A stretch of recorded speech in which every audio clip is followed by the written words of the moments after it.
Imaginez un monde globalisé. Des palais magnifiques, un réseau de commerce international qui déplace des tonnes de cuivre, d'étain et d'or à travers la mer, et des rois de différents empires qui se traitent en égaux, s'appelant mon frère dans leurs lettres. Non, ce n'est pas le XXIe siècle.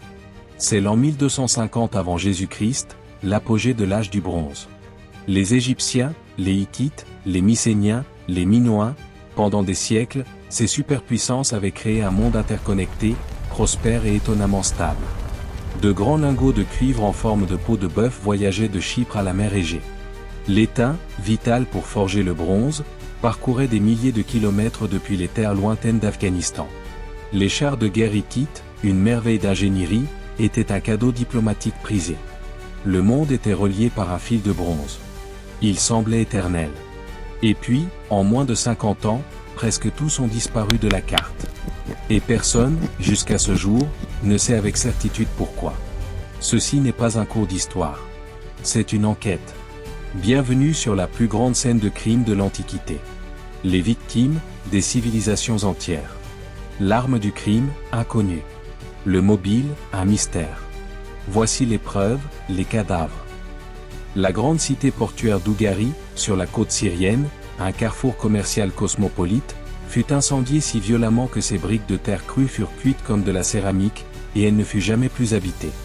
Hattusa, l'inexpugnable capitale de l'empire hittite en Anatolie, fut rasée et abandonnée à jamais. Mycène, la cité légendaire d'Agamemnon en Grèce, avec ses murailles cyclopéennes, fut réduite en cendres. La trace de destruction s'étend sur toute la Méditerranée orientale. Dans les ruines de ces cités, les archéologues trouvent la même couche de cendres et de destruction, souvent, des pointes de flèches d'un type jamais vu auparavant, preuve d'un envahisseur inconnu. Mais la conséquence la plus dévastatrice ne fut pas le feu, ce fut le silence. Le savoir lui-même fut anéanti. En Grèce, le système d'écriture complexe connu sous le nom de linéaire B disparut complètement. La capacité de lire et d'écrire fut effacée de la mémoire collective car ce n'était pas un alphabet du peuple.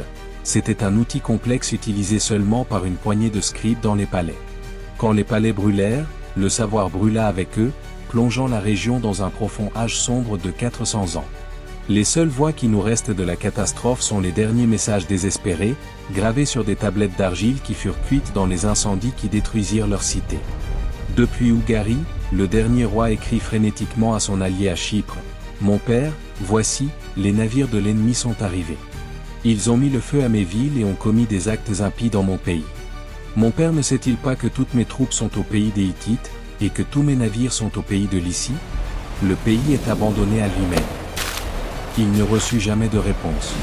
Pour ressentir la panique réelle, nous devons écouter les témoins anonymes. Imaginez être une sentinelle sur la côte de Chypre.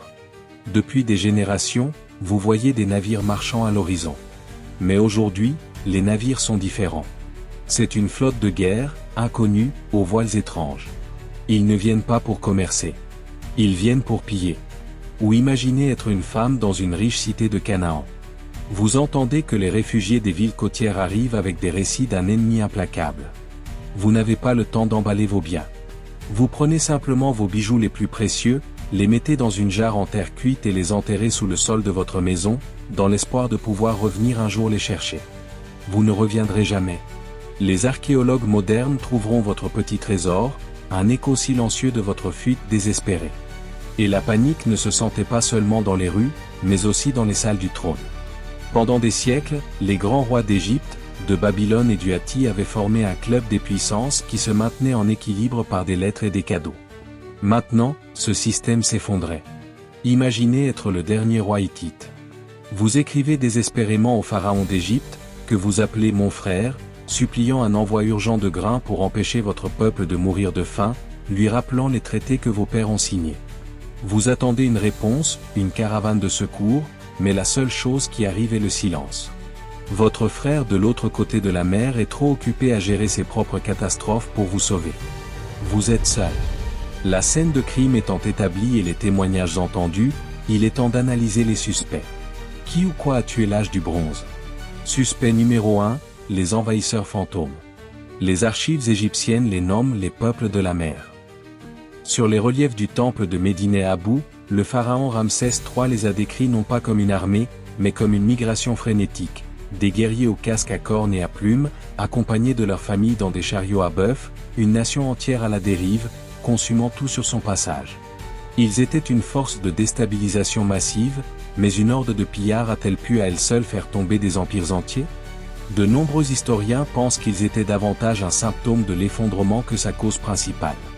Suspect numéro 2, la fureur de la nature.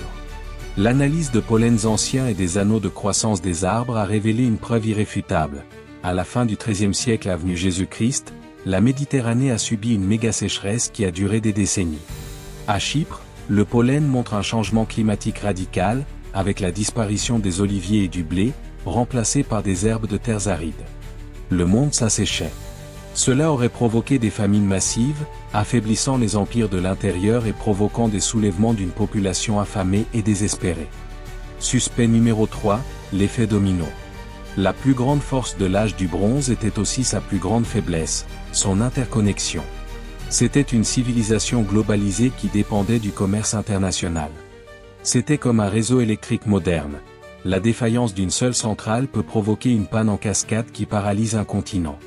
La perte de l'étain d'Anatolie signifiait que les armées mycéniennes pouvaient plus fabriquer leurs armes en bronze. Sans les flottes d'Ougarie, le grain d'Égypte n'atteignait pas les Hittites. Chaque défaillance isolait et affaiblissait l'empire suivant, le préparant au coup final.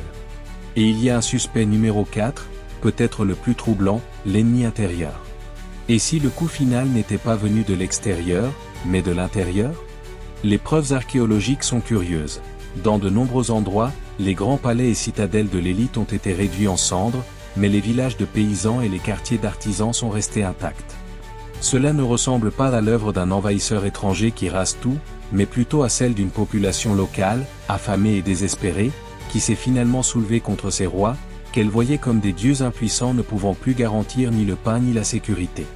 Ces guerres civiles auraient laissé les royaumes fracturés et sans défense, en faisant une proie facile pour le premier maraudeur venu.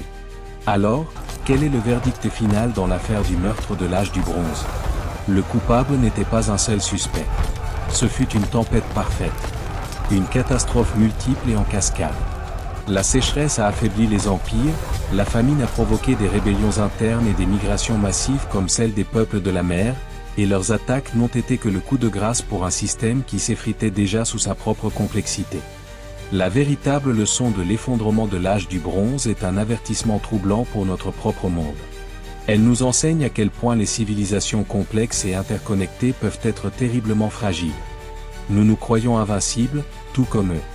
Mais il nous prouve que lorsqu'une crise climatique entre en collision avec l'instabilité politique et la rupture des chaînes d'approvisionnement, même les empires les plus puissants peuvent être réduits en poussière et en légende en une seule génération.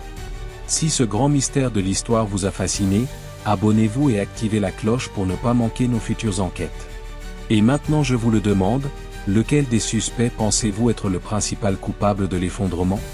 Les envahisseurs, la sécheresse, la rébellion ou le système lui-même? Dites-le moi dans les commentaires. Our kingdom falls. We have nothing left.